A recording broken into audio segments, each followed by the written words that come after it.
And we're live on the Touchdowns and Tangents radio show. I'm PD Camarillo. Oh, shit. I just saw the craziest thing just now. I'm Kenneth Frank James Berry. Wow. Sorry.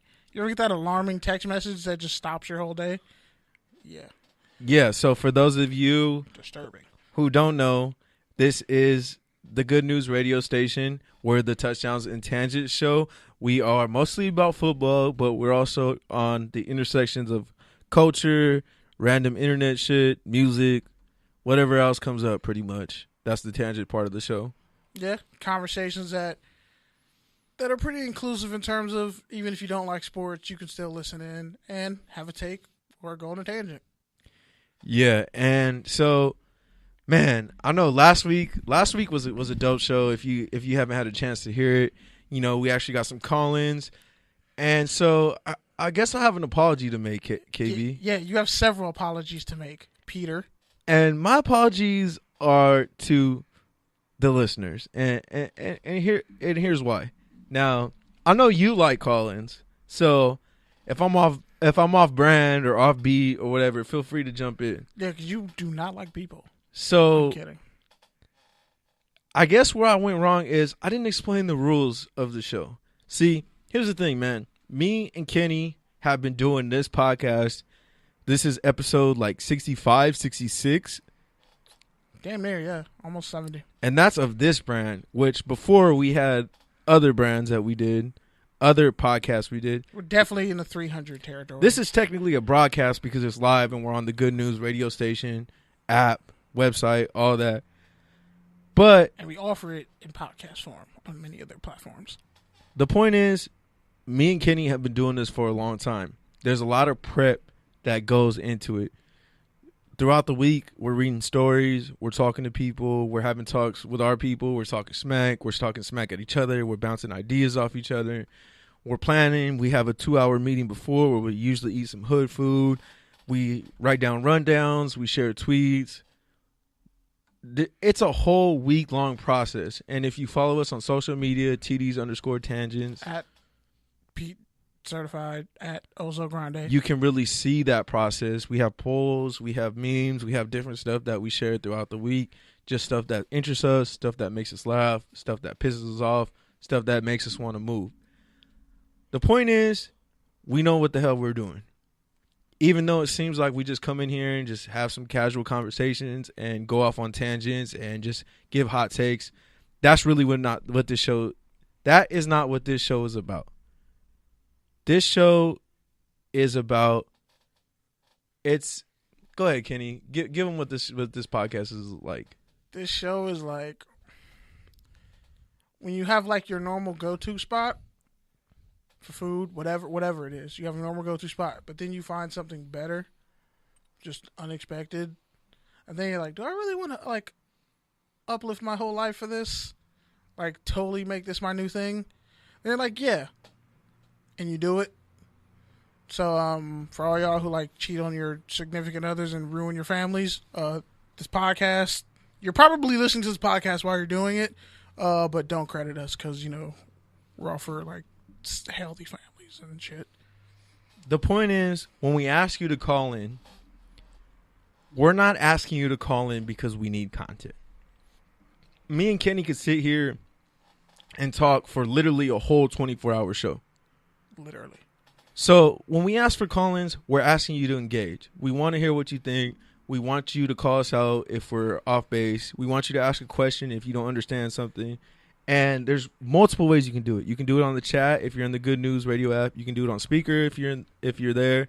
You can add us on Twitter. You can do it on Facebook, Instagram. But the call-in, this is a radio show, yes, but it's not your standard radio show where we have a producer who's able to screen calls. We are the producers. Exactly. So when you call in, you're effectively interrupting the script that we have. You're effectively changing what we have going on, which is fine, which we're for if you're going to make the show better. And it doesn't have to be a lot. Like, I'm not telling you to come in here and be a sports expert. I'm not even telling you to talk about sports. If there's some stuff you want to vent about, if there's some stuff you got going on. If your job sucks, if you have like this one asshole who comes to your register every day, if you want to just air out your boss and stay anonymous. Because do what you gotta do. Because that's some stuff that we can relate to, and that's some stuff we can talk about, and that's the whole tangents part of the show. So feel free to have that tangent. But the point is, when you call and when you interrupt the show, the number one rule is know what you're gonna say. Number 2, if it's funny, bonus points. We encourage you. Number 3, if it's on topic, even more bonus points. And number 4, if it makes the show better, then round of applause for you. You can call in every week if you want. Be like, how was your day? Did you see somebody shit on the bus? Like I did on the 733, because it happened. Somebody took a shit in the seat, and I couldn't stop laughing because I'm childish. But the point is, this is not on air with Ryan Seacrest. We don't need you to call in. Yo, chill, fam. He almost caught like a Me Too charge. But that's what I'm saying. We don't need you to call in for content. This isn't a news show. We don't play music.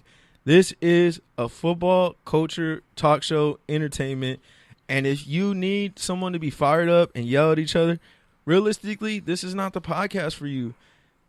I mean, it kind of. This is when we yell, we're yelling for a purpose. When we have a hot take, it's for a purpose.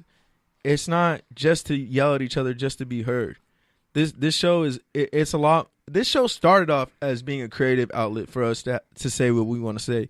But now it's taken on a new life of it's an audio brand. It's a style. It's both knowing what you want to say and having a take, but also being able to build that out and connect it to something completely random. Talk your shit, Pete. And being able to make it into a culturally relevant and topical tangent. That's the whole baseline of the show. Bars. So if you're just going to call in, just to hear yourself talk, it's disrespectful not only to the work that we do throughout the week, it's disrespectful to the brand. It's disrespectful to the sacrifices that we've made to get to this point. It's disrespectful to the people that actually do listen to us every week and actually do want to engage, and to those people who don't engage. Damn. And on top of that, it's disrespectful to the network. It's disrespectful to the other shows that are on this network that claim the network, because this is a real ass deal. We are taking this shit seriously. So when you call in, you got to take it seriously too. You got to have a take or a tangent, whatever it is. Don't suck. That's the biggest point, and that's something that I've bitten off one of my idols, Jim Rome, because really. It is about the audience. Yes, we want to build an audience. Yes, we want to build a camaraderie. But we want to do it with integrity. We don't want to just let anyone on the air and just have sucky calls just because we're so desperate for fans. We're not. We've been doing this for a long time, and whether or not we have fans, whether or not we build a listening, yes, that's the goal. But at the end of the day, it's about having integrity. It's about being creative. It's about having our voice. And what is the whole motto of the good news? It's about being informative, and it's about being conscious. Oh, quick sidebar. Every time Pete says at the end of the day, feel free to take a shot. Or take a bong, take a fat ass bong rip. The point is, if I hang up on you when you call in, don't take offense to it. Because I will hang up on my mom, I'll hang up on anyone if they don't know what they're saying, if they don't have a tangent, if they don't have a take. And probably if it sucks. So he called me and hung up on me after asking me a question. Exactly. So the point is, man. Didn't even let me get the answer out. The point is, if you get the air horn, if you get the booze, if you get the hang up, don't take it personally. Come back stronger next in. We have an open door policy. If you want to come in here, hit us up. We'll set it up. We got extra seats here. You more than welcome to come in here and do a segment with us. Treat it like a Tinder swipe that you don't really give much, The point is, I'm the mod, and I reserve the right to hang up on anyone, especially if it sucks. And the reason why I'm really hammering this down, the reason why I'm sitting down the ground rules, is because you hung up on one of your best friends last week. Well, yeah, that, and the other part of it is keep it a buck. I need people to have that extra filter. I need you to think an extra second before you dial the number, which is 323-900-04 7-8. I need you to take a quick second and think, is this actually going to make the show better? Am I on topic? Do I have a take? Do I have a tangent? Do these guys have something to say about what I want to say? Can they relate to it? Substitute Can their teacher people do? Pete, I think you've made your point. The point is... And you kind of were going on a Kanye tangent. I was like, are you about to sing I Need You to Call It Off? Because I would have really stopped you. I don't want you singing Life of Pablo songs in here. All right, man. Well, like you said, I had to take everyone to school. Wait, did I just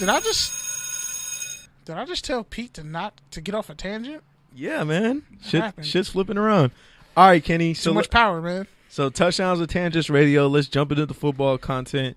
I know you want us to get into a hot discussion that we just had with the Courtside guys. Shout out to them. Shout out. Listen to them. Shout 6 to to 8. Courtside. Oh my man. Fiery takes. Bro, several things were said in here that I wish they would have made air. One of which was the take that Patrick Mahomes is better than Lamar Jackson. Yeah, and also the Philadelphia Eagles. Wrong sound. Hold up. Yeah, I was about to say. There we go. Yeah, boo was for you too. The Eagles are literally getting everyone. It's like in Madden when you just put the settings on rookie and just get all the best available free agents and just trade people regardless of contract. Like before you go to franchise, like the opening, as soon as you turn the game on and you go there. Like when there's no rules and it it doesn't even make sense. Doesn't even change the salary cap. Like, bro, it's bullshit. The Eagles and the Lions. Their B defensive line is like everyone else's starting line. Like they're a Hall of Fame defensive tackle and teammates who aren't as good as that defensive line in Philly. Like Michael Bennett is probably gonna come off the bench. Or if he's not starting. And it's not a disrespect to him. It's like and if he's probably going to ball out even harder now. But if he's starting, he'll be in Vinny Curry's spot because they're probably going to cut Vinny Curry. And if he's not playing defensive end, he'll be the starting defensive tackle next to Fletcher Cox. That'll be fun. Who are you going to double team? You can't. And then you throw in Barnett. If they keep Graham, you got Graham there. You have Speed Rush too. And then you have Chris Long. Man, Philly's defense only got – it's almost like Meek Mill and the Philadelphia Eagles are glowing up at the same time, retrospectively. Like I feel like Meek Mill will come out a better person after this whole stint in prison. And he should be out because that whole trial was bullshit. And everyone, the DA, everybody there, the judge was corrupt. So, free Meek Mill. All right, speaking of teams that are, making super teams. The Los Angeles Rams. Yeah, man. So where's Vince Young when you need him to yell super team and curse the whole thing? So this week they traded for, or actually today they traded for Aqib Talib, who actually played with Wade Phillips back in Denver for 2 seasons. When they won a Super Bowl. And for those of you who don't know, a lot of people know Aqib Talib for snatching Crabtree's chain, for shooting himself in the leg, for getting suspended in Tampa. Beating multiple felony charges. For being a New England Patriots mercenary for like 2 seasons. And being one of the greatest cornerbacks in Kansas football history. Yeah, Kansas was good at one point, everybody. Kansas football, yeah. Mark Mangio, the fat-ass diabetes light version of Mark Mangino, the diabetes light version. He's like a cross between Andy Reid and the fat dude from Office Space who threatens to burn the building to the ground. Yeah, that guy. I think they went to the Orange Bowl in 2008 and won like 12 games. And Chris Harris and Aqib Talib were both on that team. They've been playing together for like pretty much their entire college and pro careers almost. And he was a 20th overall pick in the 2008 draft. So, the dude's he's a beast. So, like 10 of his 34 career interceptions are pick sixes. He's 2 away from tying Charles Woodson's record, which he wants to get. But my point was, a lot of people don't know, and these are reports that I've been reading, is Aqib Talib is like actually a football junkie. And that's one of the reasons why he fit in New England so well. That's why he fit in with Gruden, is because he really likes to study tape. He really likes to... Not Gruden. No, Gruden drafted him. John Gruden drafted Talib? That was his last year. His last year? Yeah, his last year. Damn.